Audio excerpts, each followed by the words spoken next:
ये बहुत अच्छा सवाल है।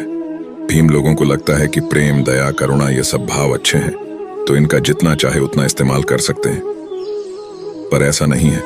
किसी भी भाव के ज्यादा होने से आदमी अपना नुकसान ही करता है, चाहे वह प्रेम हो या क्रोध। भीम अपने दिमाग को दौड़ने आने की कोशिश कर रहा था, पर प्रेम के बारे में कान्हा की बात उसे अजब ही लग रही थी, क्योंकि खुद कान्हा बहुत बड़े प्रेमी के रूप में जाने जाते थे। कान्हा प्रेम भला कैसे किसी का नुकसान कर सकता है? प्रेम तो इस दुनिया का सबसे अच्छा भाव है, ये तो आप ही कहते हैं ना। कृष्णा भीम की दुविधा को समझ रहे थे और यह देखकर उन्हें थोड़ी हंसी आ रही थी। उन्होंने अपनी सुंदर मुस्कान के साथ भीम को समझाया, जरा सोचो भीम, तुम किसी से प्यार करते हो और सिर्फ प्यार ही करते हो तो इससे क्या होगा? खाना कैसे आएगा? काम कैसे होगा? बाकी चीजों का क्या होगा? कपड़े क्या पहनोगे? ये जो तुम इधर उधर दिन भर घूमते हो, इसके पैसे कहां से आएंगे? भीम, जीवन प्यार से नहीं चलता है। प्यार, क्रोध और दुनिया का हर एक भाव एक संतुलन में होना चाहिए। जिसने ये संतुलन बना लिया उसके लिए ये कठिन जीवन आसान हो जाता है, पर यह इतना आसान नहीं है जितना मैं कह रहा हूं। यहां तक मैं खुद जो तुम्हें इतनी बातें बता रहा हूं, मुझे भी कभी कभी बहुत क्रोध आता है। तो आपको जब क्रोध आता है तब आप क्या करते हैं? क्रोध को क्या सच में काबू में किया जा सकता है? क्या बिल्कुल भी क्रोध को काबू में करने के लिए हर इंसान को बस अपने मन को काबू में रखना? अपने क्रोध को समझने के लिए सबसे पहले यह समझना होगा कि हमें किन बातों से क्रोध आता है, किस समय क्रोध आता है, और क्रोध आते ही हम सबसे पहले क्या करने की कोशिश करते हैं। इन सब बातों को सोचते ही पहले तो तुम्हें यह समझ में आ जाएगा कि कई बार हम कितनी छोटी छोटी पर क्रोधित होते हैं या फिर कई बार बड़ी लड़ाई कर बैठे हैं। सबसे पहले इन वजहों का पता लगाना होगा। कान्हा, आप कैसी बातें करते हैं?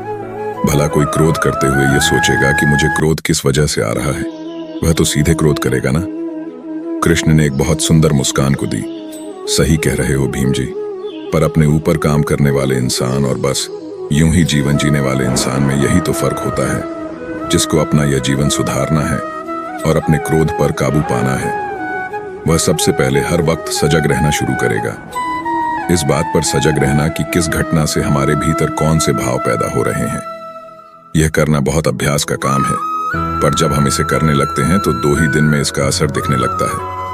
उस अभ्यास में हम ऐसा क्या कर सकते हैं जिससे हम अपने क्रोध को अपने काबू में कर सके? पिछली कई सदियों से आदमी अपनी सांसों को काबू में रखकर सब कुछ कर लेता रहा है। हर भाव का संबंध हमारी सांसों से जुड़ा है। हम होंगे कि जब हमें क्रोध आता है तो सांसें कितनी तेज हो जाती है और एक किस्म की बेचैनी हमारे शरीर में होती है। इसलिए जरूरी यही है कि हम रोज कुछ समय अपनी सांसों को काबू में करने का अभ्यास करें।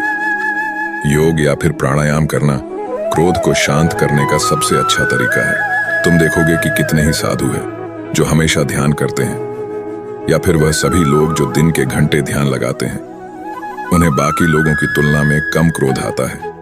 उन लोगों का असल में अपनी सांसों पर काबू है। जिन लोगों का अपनी सांसों पर काबू हो गया, उसका बाकी सब पर भी काबू हो जाता है।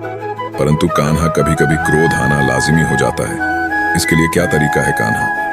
किसी भी गलती के लिए उस पर चिल्लाना या क्रोध करना सबसे आसान है, बल्कि उसे माफ करना या फिर उसे समझाना बहुत मुश्किल। हर आदमी गलती पर सिर्फ डांटता है, समझाता कोई नहीं। जो गुरु अपने शिष्य को उसकी गलती पर डांटता नहीं बल्कि समझता है, वह शिष्य बहुत समझदार होता है। बल्कि डांटने वाले गुरुओं के बच्चों का विश्वास कम हो जाता है और वह कुछ नहीं कर पाते। इसलिए लोगों को माफ करना सीखना चाहिए। पति, पत्नी, बच्चे या फिर किसी भी रिश्ते में क्रोध कभी रिश्ते बनाता नहीं है, बस तोड़ता ही है।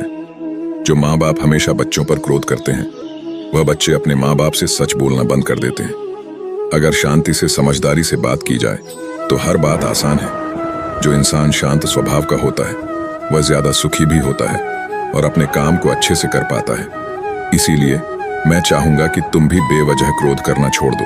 बस कान्हा, एक आखिरी बात एकदम से आए, क्रोध को कैसे, जैसे ही क्रोध आए तुरंत अपनी सांसों पर ध्यान दो। सांसें तेज चल रही थी तो उन्हें सामान्य करो और फिर समस्या के बारे में सोचो जिसके लिए तुम्हें क्रोध आ रहा था। कई बार बस चुपचाप बैठे बैठे खींच भी आती है तो उसे खींच की जड़ तक पहुंचे। कई बार क्रोध हमें खुद पर आ जाता है और इसे हम दूसरों पर उतरते हैं। दूसरों पर क्रोध उतारने वालों को ही सबसे ज्यादा योग और प्राणायाम की जरूरत होती है। अगर ऐसे लोग दिन के कुछ पल भी अपनी सांसों को देंगे तो उन्हें बहुत लाभ होगा है। कान्हा, अब मैं ऐसा ही किया करूंगा। कृष्ण ने अपने मन को काबू में रखने के लिए ठीक ही कहा था। क्रोध सबसे आसानी से आ जाता है और लोग क्रोध में न जाने कितने गलत कदम उठा लेते हैं। जो भी आपको क्रोध आए, एक लंबी सांस लीजिए और उस बात और गंभीरता के बारे में सोचिए। आप देखेंगे कि आपका क्रोध काफी हद तक काम हो गया है।